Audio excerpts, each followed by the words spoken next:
भाई जो गुरु वचन पे डट गए, कट गए फंद 84 के।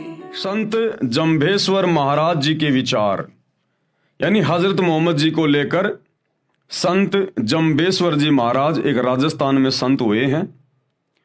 वो क्या कुछ कह रहे हैं,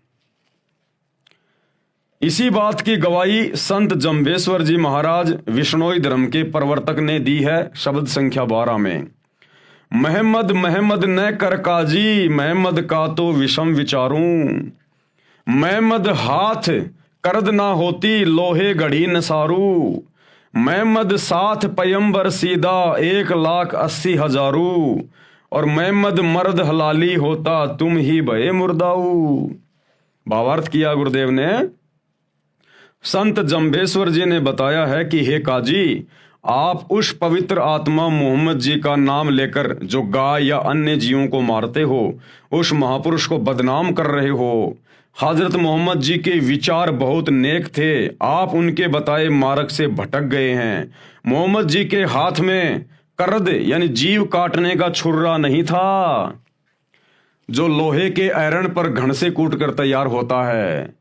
हजरत मोहम्मद के साथ 1,80,000 पवित्र आत्माएं मुसलमान अनुयायी थे।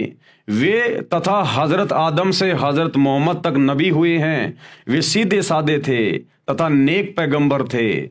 हजरत मोहम्मद तो सूरवीर हलाल की कमाई करके खाने वाले थे। तुम ही मुर्दारू अर्थात जीव हिंसा करने वाले हो। आप उस महापुरुष के अनुसार अपना जीवन निष्पाप बनाओ, जीव हिंसा मत करो। संत जम्भेश्वर को परमात्मा जिंदा महात्मा के रूप में समराथल में मिले थे। कबीर परमात्मा अल्लाह कबीर संत जम्भेश्वर जी को भी मिले थे जिंदा बाबा के रूप में। जैसा कि वेदों में प्रमाण है कि परमात्मा सतलोक में रहता है, वहां से गति करके पृथ्वी पर प्रकट होता है, अच्छी आत्माओं को मिलता है, उनको आध्यात्मिक यथार्थ ज्ञान देता है, कवियों की तरह आचरण करता हुआ पृथ्वी पर विचरता है। जिस कारण से प्रसिद्ध कवियों में भी एक कवि होता है, वह कवि की उपाधि प्राप्त करता है। परमात्मा गुप्त भक्ति के मंत्रों को उद्घृत करता है, यानी आविष्कार करता है, जो वेदों व कतेबों आदि आदि पोथियों में नहीं होता। कृपया इन मंत्रों का अनुवाद देखें फोटो कॉपी में इसी पुस्तक के पेज नंबर 140 पर। यह प्रमाण है ऋग्वेद मंडल 9 सूक्त 20 मंत्र 1, ऋग्वेद मंडल 9 सूक्त 86 मंत्र 26 और 27, ऋग्वेद मंडल 9 सूक्त 82 मंत्र 1 और 2, ऋग्वेद मंडल 9 सूक्त 54 मंत्र 3, ऋग्वेद मंडल 9 सूक्त 94 मंत्र 1, ऋग्वेद मंडल 9 सूक्त 95 मंत्र 2, ऋग्वेद मंडल 9 सूक्त 96 मंत्र 17 से 20।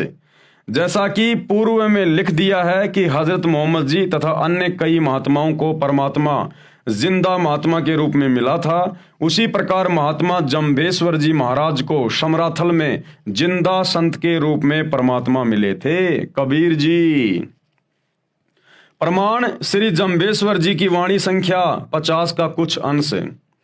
दिल दिल आप खुदाए बंद जाग्यो, सब दिल जाग्यो सोई। जो जिंदो हज काबे जाग्यो, थल सिर जाग्यो सोई।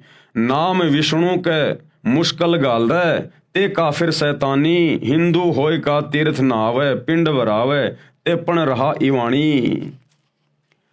तुर्क होए हज काबो धोके, भूल्या मुसलमानी। के पुरुष अवर जागेला, थल जाग्यो निजवाणी। गुरुदेव ने क्या अर्थ किया है? श्री जम्भेश्वर महाराज जी ने बताया है कि जो परमात्मा जिंदा महात्मा के रूप में हजरत मोहम्मद जी को काबा यानी मक्का में उस समय मिला था, जिस समय मोहम्मद जी हज के लिए मक्का में बनी मस्जिद काबा में गए थे और उनको जगाया था कि मंदिर मस्जिद आदि तीर्थ स्थानों पर चक्कर लगाने से परमात्मा नहीं मिलता। अरे परमात्मा कोई जानवर थोड़ी है, परमात्मा कोई पशु थोड़ी है जो मुल्ला मौलवियों ने उनको पकड़ के रस्से से मस्जिद में बांध रखा होगा, या पंडितों ने, ब्राह्मणों ने, आचार्य शंकराचार्यों ने उनको मंदिर में कैद कर रखा होगा। परमात्मा तो कण कण में है, सर्व जगह व्याप्त है। परमात्मा प्राप्ति के लिए मंत्र जाप की आवश्यकता है, और वे मंत्र वर्तमान में पूरे विश्व में जो सूर अशूरा 42 आयत नंबर 1 और 2 में ऐन सीन काफ, ये जो 3 मंत्र लिखे हुए हैं, और गीता अध्याय 17 श्लोक 23 में ओम तत् सत, ये 3 मंत्र लिखे हुए हैं। इन तीनों मंत्रों के वास्तविक मंत्र क्या हैं? ये तो केवल कोड वर्ड में है, ऐन सीन काफ ओम तत् सत, लेकिन इनके पीछे वास्तविक मंत्र क्या हैं? वो मंत्र मुक्ति के मंत्र, मोक्ष के मंत्र वर्तमान में पूरे विश्व में केवल इस एकमात्र सुप्रीम गॉड अल्लाह कबीर सतगुरु रामपाल जी के पास में उपलब्ध है।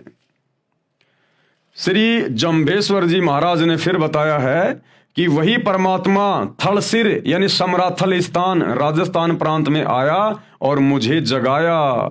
ना जाने कितने व्यक्ति और जागेंगे। जैसे मेरा समराथल प्रसिद्ध है, ये मेरी निज वाणी यानी विशेष वचन है। मैंने अपनी अनुभव की खास निज यथार्थवाणी बोलकर समराथल के व्यक्तियों में परमात्मा भक्ति की जागृति लाई है।